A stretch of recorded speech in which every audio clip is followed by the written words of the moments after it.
ప్రతిరోజు ఉదయం లేచిన వెంటనే దాదాపు అందరూ చేసే మొదటి పని దంతాలను బ్రష్ చేయడం. బ్రష్ చేసేస్తే దంతాలు ఆరోగ్యంగా ఉంటాయని అనుకుంటారు. కానీ చాలా మంది తమకు తెలియకుండానే బ్రష్ చేసే సమయంలో కొన్ని పొరపాట్లు చేస్తుంటారని డెంటిస్టులు చెబుతున్నారు. ఈ చిన్న తప్పులే దంత సమస్యలకు కారణమవుతాయని అంటున్నారు.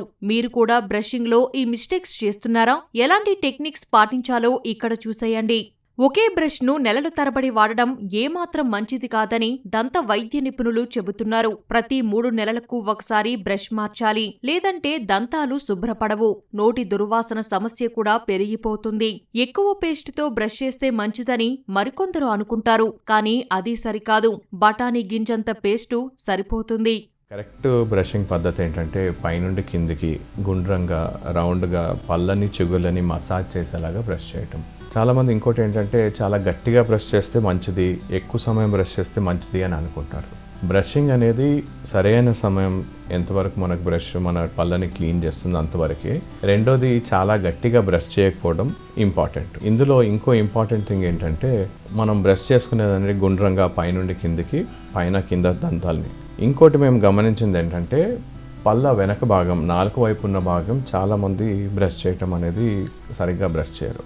లేదంటే ముందు వైపు మనకు ఎక్కడ కనిపిస్తుందో అక్కడ వైపు బ్రష్ చేస్తారు, కానీ వెనక వైపు బ్రష్ చేయడం అనేది వాళ్ళకి అలవాటు ఉండదు, నేర్చుకోరు. సో వెనక వైపు, పంటి వెనక వైపు కూడా బ్రష్ చేయడం అంతే ఇంపార్టెంట్. ఎందుకంటే చాలామంది మా దగ్గరకు వచ్చిన వాళ్ళు మేము చూసినప్పుడు ఏంటంటే పంటి ఫ్రంట్ సైడ్ మనకు కనిపించే సైడ్ తెల్లగా క్లీన్గా ఉంటుంది, కానీ పంటి వెనక సైడ్ నాలుక వైపు చూసినట్టయితే గారలా కట్టి పచ్చగా ఇలాంటివి చూస్తుంటాం.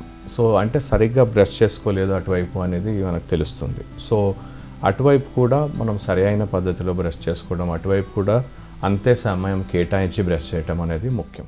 మృదువైన పళ్ళున్న బ్రష్ను వాడాలి. ఎక్కువ బలం పెట్టకుండా నెమ్మదిగా బ్రష్ చేయాలి. రోజుకు 2 సార్లు దంతాలు తోముకోవడం వల్ల నోరు మెరుగ్గా శుభ్రపడుతుంది. ఈ చిన్న చిన్న అలవాట్లు మారిస్తే దంత సమస్య రిస్క్ తగ్గుతుంది. పిల్లలకే కానీ పెద్దవాళ్ళకే కానీ బ్రషింగ్తో పాటు పళ్ళ మధ్య ఇరుక్కున్న ఆహార పదార్థాలని తొలగించడం. సో కొన్నిసార్లు ఏంటంటే బ్రష్తో మనము ఈ ఆహార పదార్థాలను తొలగించలేము. అలాంటప్పుడు ఫ్లాసింగ్ అంటే సన్నటి దారంలాగా కనిపిస్తుంది, మనకు అవైలబుల్ ఉంటుంది. డెంటల్ ఫ్లాస్ అనేది నైలాన్ థ్రెడ్ లాంటిది పళ్ళ మధ్య ఇరుక్కున్న ఆహార పదార్థాలను తొలగించడానికి మనకి తోడ్పడుతుంది. సో బ్రషింగ్తో పాటు నాలుకను కూడా క్లీన్ చేసుకోవడం అంతే ముఖ్యం.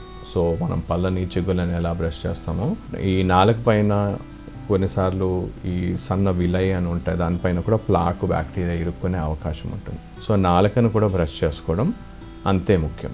సో ఇంకోటి ముఖ్యంగా ఏంటంటే పిల్లల్లో మేము చూసినట్టు ఏంటంటే పంటి వెనక వరకు బ్రష్ చేయడం అనేది అలవాటు ఉండదు.